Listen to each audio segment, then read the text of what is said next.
This is Tamsen Granger. Dan Abuhoff. With Tamsen and Dan read the paper. It's Sunday. September 29th. Happy Rosh Hashanah to you. Yeah, later tonight. But yes. Well, it's not too much later. Well, you're right. By the time people hear this, yes. By the time people hear this, Right. Rosh Hashanah will be over. Right. Well. Okay, well, the high holy days are just beginning. Exactly. And it seems like fall. Getting there. It's almost 80 today, so... It's a little too warm for fall. Right. And frankly, a little too warm for going to temple in your best clothes. Oh, that I have a lot of history with. It's not about Rosh Hashanah there. It's Yom Kippur when you're really uncomfortable because you're fasting and you get a hot day once in a while. It's not a good thing. Right. It happens. Especially people who are, very observant won't drive, so they'll only walk on those days. That's a hot walk. Hot walk, exactly right.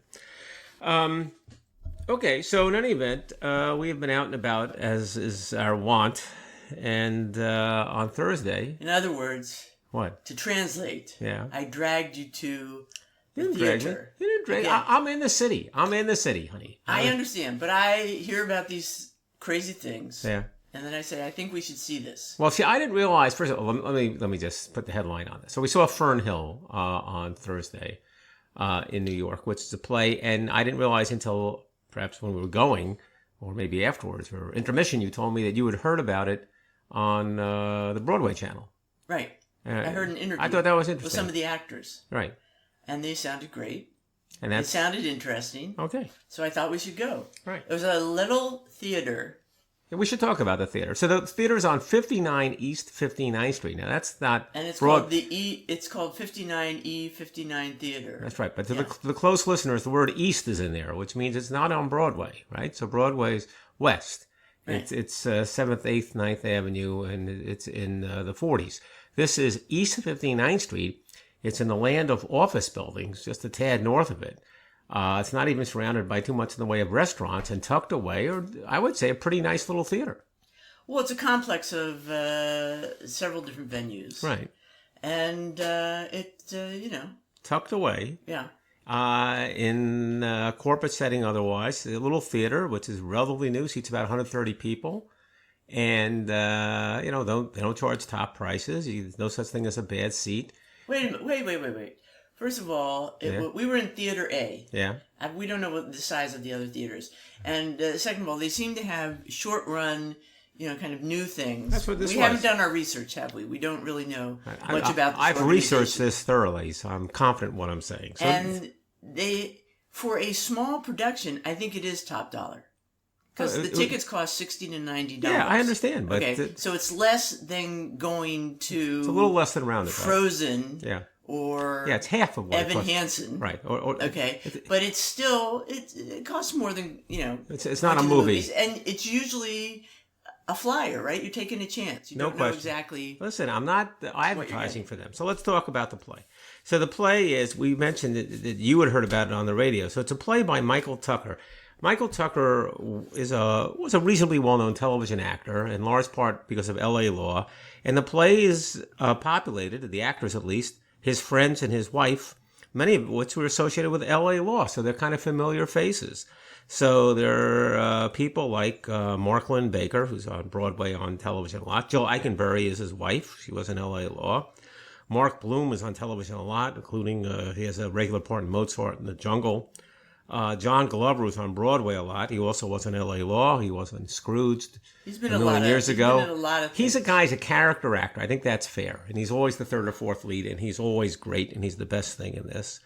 And a couple of women actors who I don't really know, honestly, who are Jodie Long and Ellen Parker. It was a situation... it was almost a little too cozy, a little too familiar. So in terms of Tucker writing about what he and his friends know about. So you have some folks who live in New York City, who are 60, 70, one as old as 80 in New York. And they are thinking about getting together and living in what they call a commune, but really sharing a house in what I'll call upstate New York in their declining years as they move out of the city. So the play.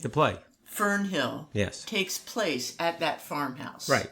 And the farmhouse belongs to Mark Bloom's character. Mark Bloom and Jill Eikenberry. Right. And apparently this has been the site of many gatherings over the years of this group of friends. They're all sort of, not all, most of them are kind of associated with some school, some university.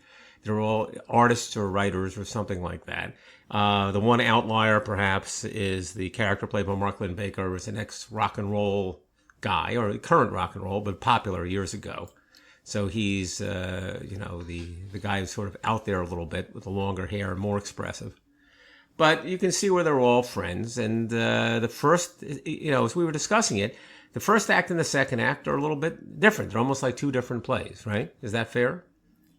Yes. Yeah. So the first act is talking about this notion, debating, discussing whether they ought to all go in together on this house upstate. The others would buy a share, presumably, and they'd have a little bit of their own apartment or space upstate. Can they all get along? And the second act, which is about what one might call more conventional drama, and that with respect to one of the couples, there's an infidelity and how they're going to handle that and how the other couples react to that. But it's not set up as two plays. It's set up as one play. It just doesn't work. It doesn't knit together. So it feels like it's two plays. So what do you think? I thought it was okay. Mm-hmm. Part of my problem was I came directly from teaching a long class, and I spent quite a few miles in the car getting to the theater, and we did not have time to eat anything before the play. Yeah. And the play starts out with the characters making a fabulous meal. Yeah. And Mark Lynn-Baker does this soliloquy detailing a recipe for linguine with clam sauce. Yeah. And it was killing me. Really? By the way, that recipe is included in the program. Yeah. So, I mean, it was fun and interesting, obviously relatable to some extent. You have a group of older people, older actors and actresses contemplating the future and a little bit reminiscing the past, dealing with various demons, and their hopes for the future, etc. So it was, accessible. Yeah. But it might have been more like a TV show. Well, it was clearly sensibility more, than a Broadway right. sensibility. Right. There weren't any moments of tremendous, emotion or angst, or they were flailing towards that, but it didn't really, I guess, awaken in me any deep contemplation. Right. Well, I split it up into two acts. In the first act, everything you say is true, and my overall assessment, by the way, is the same as yours. It was fine. But the first act, it was relatable. The characters were easy to identify. They're talking about food and the way people in New York talk about food, which is namely too much. And you knew the people on stage, and it was dull. The first act was dull because, it was so superficial. And it's just like, can I write lines about what people might say to each other at Zabar's, as long as they're only moderately interesting people? It's just not very interesting. So there wasn't anything at stake in the first act. And the second act was much better, which is rare. First of all, the second act is better. And even though it was more conventional, at least there was something in the nature of a conflict which forced the characters to engage in a more energetic level. The actors seemed almost like they were walking through it in their sleep in the first act. That's true. They weren't even acting. They might have all just, been kept talking about what they did in the afternoon. I mean, it was nothing. The second act, they were forced to engage in a different way. And even if, again, as you said, no deep secrets, no deep insights, it was much more engaging, the second act. It had the feel of a workshop. There were lines in there that you were saying, they must be trying that line out. That line doesn't work. That line doesn't fit. This is a plot line which is not being developed. It must have been from a previous draft. And you told me that in the interview you heard, they were talking about it being that way. Isn't that right? Right. I'm sure, specifically, I think Jill Eikenberry was making various suggestions to her husband, right. the writer, the playwright. Well, so they might have been good suggestions. I don't know, but whatever they were, he's still working on it, right? Right.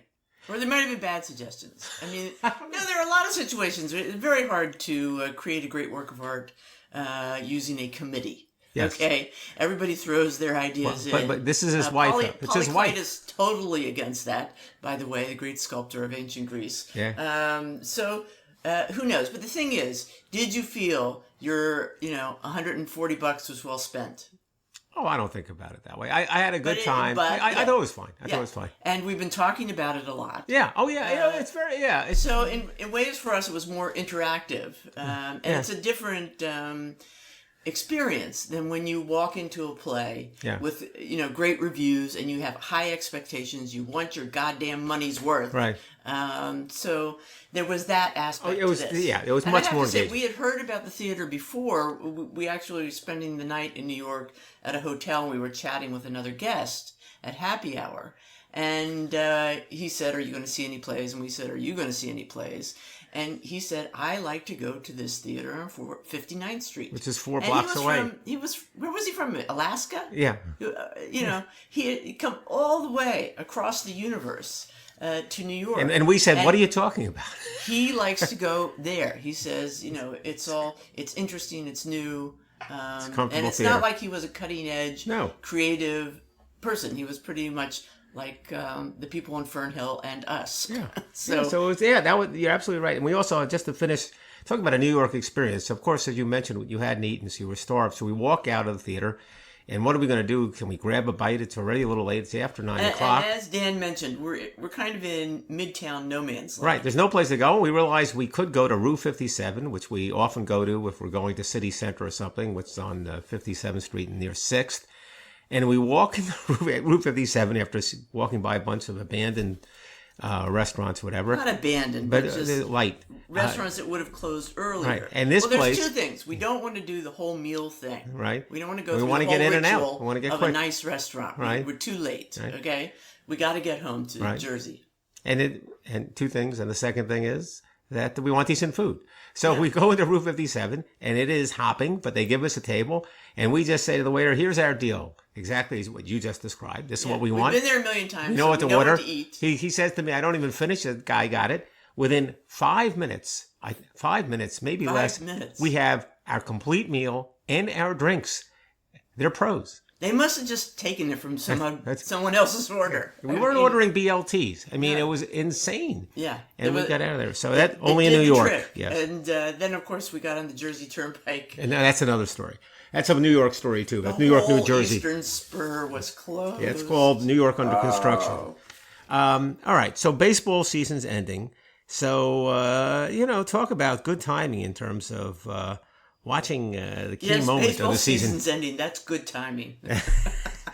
Well, the good timing was over. We watched to see if Pete Alonso was going to break that record for most home runs by a rookie. And so we sat in front of the TV and watched him bat last night. And sure enough, the kid did it. The kid hits a home run. And he now has 53 home runs, which breaks the record previously held by Aaron Judge for most homers by a rookie.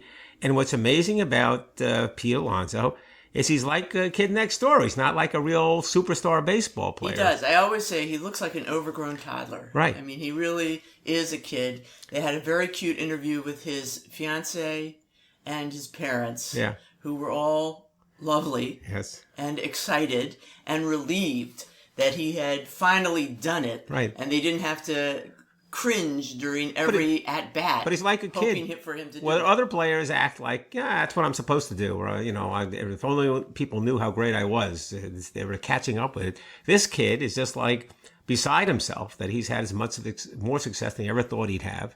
And they actually focus on him in the next inning. He's in the field. No, he's on first base. Well, he's playing first base. He's playing first base. Yeah. With tears in his eyes. He's crying. He's crying on the field. He's 15 so minutes overwhelmed. after. And it's kind of like you're violating his space almost. The camera's saying, and the guys are saying, and this is 10 minutes after it happened, the kid's crying. The kid's crying. And he is. Yeah. And they interview I saw or read something about they interviewed the manager of the other team after the game, the Braves. And he said, that kid's 100% real. So there you go. There was an article about... so that was a little human interest in baseball. Yes, there you go. Which kind of woke me up. There you go. So there's an article about breaking in baseball gloves. I just want to touch on it because we talked about it before. And we talked about Pete Alonso breaking in his glove and ruining his wife's microwave, which Sadie was wise to say that they should get a new microwave. And I think Sadie's insight was... An extra microwave. Well received. They can afford it now. It'll be Rookie of the Year. But they say here, because it's funny. It's a high-tech game. Everything's high-tech. And the baseball gloves are as nice as they could be. And yet, they don't come broken in. And there's no high-tech way to break them in. It's crazy. So they say... I suspect people want to do it their own way anyway. I suspect there's also superstition and ritual involved here. They say, not just, maybe. Technique. They say in the time some players run over their gloves with trucks. Some place a ball inside the pocket, wrap it tight with a rope or a belt. Buckets of water, steamers... creams, oils, conditioners, mallets, pitching machines can also be used. Some gloves now come with tags not to put in the microwave, but major leaguers still put them in the microwave. So it's just like Alonso. And they have an article here about the guy who's in charge of it for the Mets, this clubhouse guy. And he's overwhelmed. He's working on these guys' gloves all the time, including sometimes restitching the gloves. And the funny thing is that Todd Frazier, playing for the Mets, says, I don't know anything about that. I just give it to the clubhouse guy. He's a wonderful guy. He works on the glove. But I had to learn about it this year because my kid's got a baseball glove and I got to break it in. I don't know what the heck to do. So he's getting some advice on that. But something very related in terms of stitching in baseball. There was a different article which about knitting at baseball games. I see what you're doing there. Yeah, pretty good, huh? And knitting at baseball games. And this is crazy. The headline says, for some, a 3-hour game is a great time to knit a sweater. And the article says in the outset, what is definitely true, that the games are longer than they've ever been. Sometimes there's very little action on the field. It's just a matter of strikeouts. There are moments of inaction. Extended moments of inaction. And they're losing every year. A number of people, the fans, they draw fewer fans every year, except for people who knit. And they interview a bunch of people who are knitters. And they say extended games are, if anything, a positive for someone who knits. We sit for long periods of time and knit. Now, you can't do that with other sports. That's exactly right. You miss action. According to this article... Doesn't work with hockey. No. Doesn't work with football. Okay? But baseball is perfect. That's right. And what's interesting about this article, they're not just interviewing people who are, like, 65 years old, knitting for ages. There are some young women in this article. Yeah. Right? In their 20s, right. etc. You didn't notice? I didn't notice that. A lot of them are young women. And I can understand if you're not totally into every moment of the game, how you like to have something else to do. Right. Now, one of the women says she actually thinks better, she's more focused, etc. when she knits. And she will do it, almost any time. At conferences. The other thing about knitting is you don't have to look every minute. I mean, we've all seen women knitting away, and they're talking, they're looking up, they're not staring at the needles. No. But here's a tip. Yeah. Easier to get into Citi Field with knitting needles than Yankee Stadium. Because it's security. So, yeah. So if you're going to do that. Well, the other tip is don't use metal knitting needles. That will also help you get through. Okay. Yeah. All right. But it's exactly as you say. This woman here was interviewed, says, I went to a football game, I brought knitting needles, I didn't touch it. There's too much going on. There's action on every play. You can't knit. Yeah. And the other woman says, somebody can hit a run. Maybe she misses the actual hit. Yeah. But when she hears the crowd, she has plenty of time to look up and see him run around the bases. Right. So this guy hits a home run. He hits the ball. She hears the crowd. She can find the ball before it goes over the fence. It's ideal. And plus, you get a hot dog and a beer. You can't beat it. So She enjoys the atmosphere. She enjoys the food. She gets some knitting done. It's a win-win. And certain stadiums actually have a special section for knitters. It's this place that they don't get foul balls. You don't want a foul ball if you're knitting. So it's very far. They want You seats. might drop a stitch. That's right. Or a bunch of stitches. Exactly. So they want seats very far from the action. And they call it the stitch and pitch. That's the promotion, the stitch and pitch. So maybe what I got to do is take up knitting again. That could be. I used to knit in my youth. Yeah. Actually, but frankly, I'm not tip-top in the hand-eye. Well, doesn't Sadie knit or Sadie crochet? Sadie crochets. Well, she's a super crochet. I think we can work this in. And she's venturing forth into counted cross stitch, I think. Mm-hmm. But I don't know if that really has had a lasting effect. But she has crocheted many fabulous items for friends and family. Good. All right. So, you had that article, that journal article about NFL women. Yes. Okay. All right. So there was an article in the Wall Street Journal about the headline was something like what NFL team is run by women? Yeah. And it's the Philadelphia Eagles. Yeah. Can you believe that? I mean, I guess I can sort of believe that. We were talking a little bit about Eagles fans in general, and there are some serious, intense female Eagles fans that you sometimes even hear from when you're listening to those Philadelphia sports call-in stations, etc. So there's a tradition of women in football in the Philadelphia area. But what makes this interesting is the actual administration of the team has an awful lot of women, including the general counsel, including senior vice president of marketing and media, senior vice president of revenue and strategy, and actually many, many others. What I did was I actually went on the NFL website and they have a drop down of all the different team websites. So I went to a smattering of teams, and under team you can go to staff, and you can get administrative staff, etc. Philadelphia, it's not just these women in the picture and in the article. They have a lot of women involved in the management of the team. Quite a few. And it's just curious that it's developed that way. And I looked up some other teams. I can't find any other team that has that kind of showing. It could be they're sensitive to it. It could be they knew the article was coming out and they redid their website to reflect that. There are some women co-owners. There are various women involved in these other teams, but for some reason, it's a thing with the Eagles. Well, and they say it's not a matter of just trying to be diverse in terms of gender. They're seeking a diversity of thought, a diversity of thinking, and they claim that it has enhanced certain decision making, like choosing a coach. Yeah, that's nonsense. So they cite that there were not so many women involved when Chip Kelly was. Can I stop this right there? These women weren't involved in choosing the coach. Okay, the article sort of suggests that they say broad decision making. They have a better coach now. They have a better. All fine. You know who chooses the coach? The general manager. Okay, they talk about not choosing by committee. You don't say what does the person in media think. What is the person who runs this executive aspect? It doesn't work that way.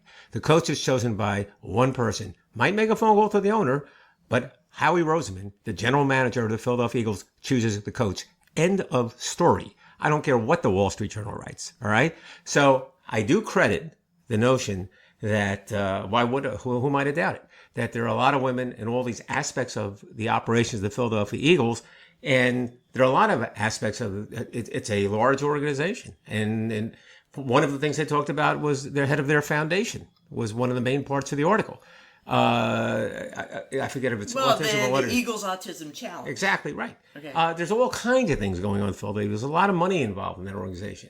But I will tell you this, and what the article kind of cozies up to, but doesn't quite get to because they really can't, because it was, which I think is what would make it compelling if it were true, is football operations.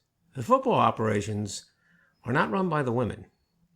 women are on these other operations. Now, again, they may be more diverse in these other aspects than the other teams are. But if the women were running the football operations, then you'd have a story. And they're not. You know what? I don't really. That doesn't really interest me at all because it may not. How many women are going to really have experience with the actual football? They are making contributions where they have skills and experience. Right. You do have some women who have been involved in sports, coaching rugby teams and administering other kinds of sports. That's true, but largely these women are contributing to aspects like marketing and the writing of contracts in areas. There's no reason why the general counsel can't be a woman. There's no reason why the person in charge of marketing can't be a woman. But also, you know what it does? It changes the sort of sense of the personality, the community of the whole organization. I'm not sure what that means. But you know what? I think I suspect if you have a different makeup of people working day to day together and running the team, there is a different sort of administrative personality that may affect things. I don't think you would have ever seen the Eagles hire somebody like Antonio Brown. And yet, the Eagles have cheerleaders, and the Giants do not. And you might say, with a female sensibility, why would you have cheerleaders? I don't think all women are against cheerleaders. I'm not saying all women are for anything or against anything. Let's talk to the marketing. The head of marketing, Jen Kavanaugh. Maybe there's a reason for cheerleaders. Maybe there is. But all I'm saying is it's not that simple. It's not going to really, the decision making is not going to fall down in terms of, gender sensibilities. Look, all I'm really saying is... No, I'm saying I think it creates a different climate. Maybe it does. And not all women are against other women in short skirts. And besides, you have explained to me many times the cheerleaders are not there as sex objects. They are there to create enthusiasm. Well, of course. Okay. It's not... That's just... So why should that be Because I've been watching football for a long time. I know that. It's just that the Eagles... Look, I mean, I think it's fine. Anyway, I know, fine. You think it's fine, etc. You don't think it's important, but it's just notable. You just go look at the rosters of their administrative staff. It's just weird that there are that many women involved in Philadelphia and nowhere else. It would surprise me too. It would surprise me too. I would have thought that a place like L.A., for example, but in any event, if you say so, I have no reason to doubt it. Basketball. We haven't talked about basketball yet. We're going to get into the basketball season soon. But I have good news, or bad news, depending how you feel about this. You don't have to follow it because it's all been resolved. And how do we know that? Because the Times did an interesting thing, as it does every once in a while. What they did was they ran a simulation of the entire season. And you might say, wow, that's pretty hard to do. That's very ambitious. And the answer is no and no, because there's a game called NBA 2K. And there's also an old-time game called Stratomatic. And what they do in both those games is they put together the statistics and a real range of statistics on a player-by-player basis, which allows you to see two teams match up, and you would play a game based on all the probabilities associated with the abilities as measured by these statistics. And you can have the result of any particular contest, and you can, in a sense, model the entire season, which is what these two outfits did. Oh my God, my head is just exploding. Exactly. To even think of all that that with computers, data. you can do that. God. But you can do that. And here's the results from the 2019/2020 season. This is going to save everybody, Granger in particular, a lot of time. All right? So how's it going to go? Number one, the Warriors are not going to go away. They're still going to be very competitive. The Rockets, who now have James Harden and Russell Westbrook, reunited, are also going to do extremely well. In one of the simulations, the Nets are so good that they go to the finals, the NBA finals. The Celtics will not be good. Not a surprise to those who know that they're losing Kyrie Irving. The Knicks, better than people think. And again, in one of the simulations, we'll get to the NBA finals. The MVP is going to be the Greek Freak, but his team is not going to do that great. The Rookie of the Year, Zion Williamson, and the champion of the NBA in both simulations will be, believe it or not, the Los Angeles Lakers. Both simulations have Los Angeles Lakers, who now have LeBron James and Anthony Davis. Both have the Los Angeles Lakers winning the championship. So why is that so unbelievable? Because they were terrible last year. Okay. And this would be a huge reversal of fortune. So how do you like that? I do. I find it fascinating. Have I rocked your world? Since you're endorsing this, it seems clear that can't possibly happen. Because I cannot pick anything. You cannot pick anything. That's right. Although you are a bit relieved, even though you were very tentative about rooting for your Giants. Well, I was relieved that they have been doing what so I said last when we last left our listeners. Yes. We had not seen DJ Daniel Jones, or what is it called, Danny Dimes performing, and we've now seen him twice. And as I said, I thought he might do pretty well, but on the other hand, he's going to have some real ups and downs. He has to learn as a rookie learns. He had a great first game, and he had a less great second game, even though the Giants won. They right. won. But he's so far in 2 games, he's lost 2 fumbles and thrown 2 interceptions. So that's what you get with a rookie quarterback. The team seems somewhat galvanized. They are galvanized. They are energized. By the youth and by this new leader. As we all are. Probably just by the change, That's not limited to guy's skills. I can be very specific. Right. They're galvanized by the fact that he's mobile. Okay. So there are negative plays that would be negative plays in the past are now positive plays because he suddenly leaves the pocket and runs for a first down. Is he doing it? Is the defense doing any better? Because strangely, they did well today, but they did something that was brilliant today. They scheduled the Washington Redskins, and if the Washington Redskins are as bad as they seem, they will go winless this season. So okay. So here's what our listeners have been waiting for. Yeah. More bird sex. Yes. Okay. I was thinking the other day, it's been a long time since we talked about what the birds are up to. And here's a review titled in the Wall Street Journal this weekend called A Passion for Penguins. It's about a book by Lloyd Spencer Davis, 358 pages. Titled A Polar Affair. It's basically the biography of a man named George Murray Levick, who was on Captain Robert Scott's expedition to Antarctica in 1910. Mm-hmm. And he's a doctor, but he just gets interested in penguins while he's down there and becomes the world's first penguin biologist. Now, we've mentioned him before because in talking about penguins, we mentioned that he wrote, he kept records of the penguins that he studied. Mm-hmm. Okay, and some of the things to say about their sexual practices, including homosexuality and necrophilia, were so racy that when he wrote the information down, he did it in Greek. Huh. Yeah, that's right. So he wouldn't offend anybody. Right. That was an unpublished manuscript. He eventually publishes some information. But Mr. Davis, who's a scientist in his own right, and has studied penguins all these years after Levick, tracks down that original unpublished manuscript, translates the Greek, and realizes that Levick and he have found out the same information all these years apart. Mm-hmm. And it really sounds possibly like not the most fascinating book ever, but the sexual details are just kind of fun. The mating habits of the penguins, are always interesting.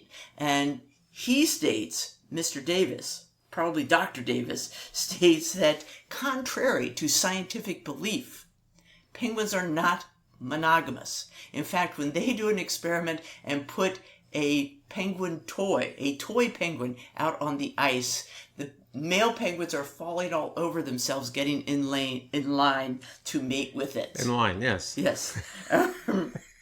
And so, anyway, it seems like there are some fun, descriptions here. The reviewer, Sarah Wheeler, actually states, most people know all about these expeditions, so it might be a little redundant or boring. I really know not much at all about these nor do I. Yes. Antarctic expeditions or the race to the South Pole, Well, I know a little bit about it. Yeah. I don't know if I would ever read this, but it seems kind of fun in some ways. Okay. So I found a movie that I think you already looked into more than I did, but here's what's stunning about this. The Times has a review of a film called Sink or Swim, which is about a male synchronized swimming team. A bunch of guys getting together who are not necessarily elite athletes, who are living lives which have the normal challenges that are associated with real lives, and somehow they end up bonding in connection with synchronized swimming. And I'm saying to myself, we saw this movie months ago. Is this the same movie? And it's in French, and I'm saying to myself, was it re-released? Was it retitled? What's going on? So I brought it to your attention, and you determined what? What? No, it seemed like French to us, right. But it was British. We did see a movie called Swimming with Men, right? Starring Rob Brydon. Right. Of course, okay. Rob Brydon. Right.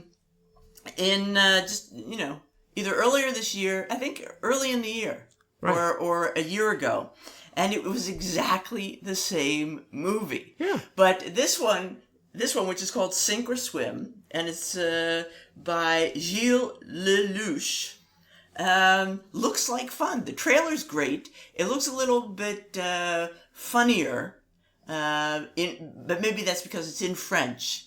They have women saying very pithy things. Really? It's subtitled, right? Yes. Okay. And it kind of looks like fun, but it's exactly the same movie. Not only that, it seems to be based on a 2008 Swedish film called Allt flyger, Everything Floats. Well, and it's, again, the exact same story, but everybody's Swedish. And the photographs from that, the team looks a little more in shape. It's possible Swedish middle-aged men are more in shape than British or French.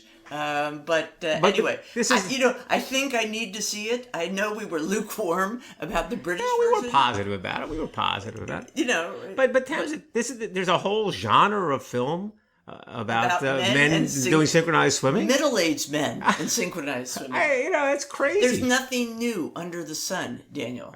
Nothing new. So Sink or Swim. Sink or Swim. Look for it. We have to look for it. If you see it, let us know. Oh, it's definitely going to be at Montgomery? Yeah. Okay. I'm looking for it. Our local theaters where the elderly convene to watch art films. That's right. And sort of help them each other into their seats and out. So that's where we'll be going. Okay. Another quick review of a book I probably won't read called The World in a Box. Yeah. Cabinets of Curiosities by Patrick Morier. And this book was actually first published in French and English in 2002. Why exactly it's coming out now, I don't know. But it's just Cabinets of Curiosities, it's about basically hoarding. It's about the tradition of collecting. Yeah. And there's been some great collectors. What he's writing about here are not like people like my dad, but people, royalty and fabulous collections. And Charles Wilson Peale, founder and proprietor of the Philadelphia Museum, who wants to have a little bit of everything. And of course, one of the great cabinets of curiosities in this area is the Mercer Museum. Henry Mercer wanted to preserve a little bit of everything of early American life.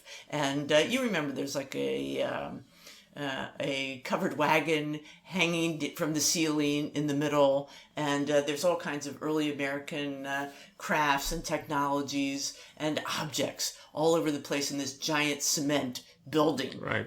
So that comes out of that same tradition. What made this really fun for me, and this is just a book about these various collections and the idea of these obsessions and trying to gather up everything, freeze the ineluctable progress of life or history on an island of sense amid an ocean devoid of meaning. is that about a month ago, or a few weeks ago, I got a little note from a former student in my cubby, in my mailbox at school. Right. And it was a wonderful postcard picture from a museum of this amazing cabinet. And the note said, I was traveling in Sweden, thought you might enjoy this. Okay? So in this review is illustrated with a picture of that cabinet. It was a cabinet belonging to the Swedish king Gustavus Adolphus. And I'd never heard of this cabinet before. I'd never seen it before. I've given this card, and then 2 weeks later, it's in the Wall Street Journal. Well, and it was not, and just by a delightful student of mine. It just shows you how things go around and around and come around. It's just amazing that this person lighted on this, which is not the most, I won't say it's obscure, but it's not the most obvious objet d'art. And then you see it in the journal a few weeks later. It's crazy. It's just serendipity. Yeah. And it's funny. So you got to keep reading the paper. I guess we'll have to get one of those. You never know what you're going to see. All right. So we're going to close our obituary. This is one of the most interesting obituaries I've seen in recent times. And not a guy I ever heard of. A fellow named Robert Hunter. Grateful Dead lyricist with a long, strange career. And, of course, they use that phrase, long, strange career. What a long, strange trip it's been. Exactly right. Grateful Dead. And he wrote the lyrics to Uncle John's Band and quite a few other songs. But his story is bizarre. And let me get right to the heart of what's bizarre about it. And that is that he was the subject, the willing subject, the volunteer subject, of 1960s experiments by the CIA with LSD. The CIA experimented, this was in Palo Alto, and they took volunteers, and they were experimenting to see its potential as a mind-controlled drug, if you can believe it. And he was given, and this is from a book about the CIA practices, but they knew this fellow, Stephen Kinsner, identified the documents of the work by the CIA, which included his name, Robert Hunter, the subject of the obituary being one of the subjects. And he said Hunter was given LSD, psilocybin, and mescaline. And what Hunter says is that what the LSD did, if you can believe it, is it stimulated his ability to write lyrics. Here's the quote. The words jumped from subconscious to the page. It changed the way he looked at things and described things consistently throughout the rest of his life. You know, you're saying that with such wonderment in your voice. I mean, that just sounds like exactly what any rock musician would say. You know? Well, but maybe it's true. Drugs enhance my writing. Well, that's what it was. It's not late-breaking news, you know? Well, here's the late-breaking news. Well, you know what would be more surprising if somebody said, yeah, I took all this LSD and it didn't help me write at all. Well, there are two things about it which are striking. One is that, and this is the conclusion. Tax dollars paid for it? Well, yes. The conclusion of this guy, Kinsner, who wrote for the New York Times, so the Times credits him entirely. He says the United States government was in a way responsible for creating the Grateful Dead and the whole psychedelic counterculture that followed. I mean, it's in the New York Times. That's what it says. It must be true. And I guess that was an unintended consequence of this. And this guy, they quote all these colorful lyrics that he used and how he came up with all these images. So he wrote for Dylan. Is the government doing anything creative? I'm not onto it right now. I don't know what they're doing at the forefront now, like that. One can only hope. Too busy building walls. I don't know. That could be creative too. I don't really know. But here's another thing about this guy. On top of everything, he wasn't a very pretentious guy. He was pretty open-minded about lyrics generally, and he would not allow his lyrics to be published on the record album covers, if you will. There was a lot of room in liner notes in those days, given the size of LPs. He wouldn't do it. And his reasoning was this. His reasoning is that often people couldn't really hear the lyrics clearly. And this is true before things were digital, to be sure. And so we made up our own lyrics? And people would make up their own lyrics. And he said, those lyrics are better than the lyrics I write. Here's the quote. So this guy's definitely on drugs. He says, quote, I've generally found that the words to songs I thought I heard in the works of others were more colorful and enigmatically apt than the words I eventually discovered were intended. More to my personal taste. I assume that is true also of my own work. And if you think about it, there's something to that. Because people are going to put something themselves into a song if it's not clear, and it's going to mean that much more to them. Often when I'm watching Shakespeare, I have to make up some of the words myself. And how does that work? I'm not really following what it's doing, and I gotta say, I'm no Shakespeare. Well, I don't think I'm enhancing. I don't think this is not a Shakespeare situation. This is apparently this is could be the Shakespeare of our time. Dan. Apparently, this is a recognized and acknowledged phenomenon in rock music. People bringing their own words to the songs and understanding them in a way that fits their own life situation and taste. So he was on to that, which is an insight on his part, but also he's responsible for quite a bit of the Grateful Dead's popularity. All because of the CIA. CIA, they're very busy. Your government dollars at work. Okay, on that note, we're going to blast off to another adventure. Happy Rosh Hashanah, Lashana Tova, as we say in the business. And we'll see you next week. Looking forward to your favorite holiday, Yom Kippur. Well, we got to wait 10 days for that. How will we do it? Yes. This is Tamsen Granger. And Dan Abuhoff. With Tamsen and Dan Read the Paper. We'll see you again next week.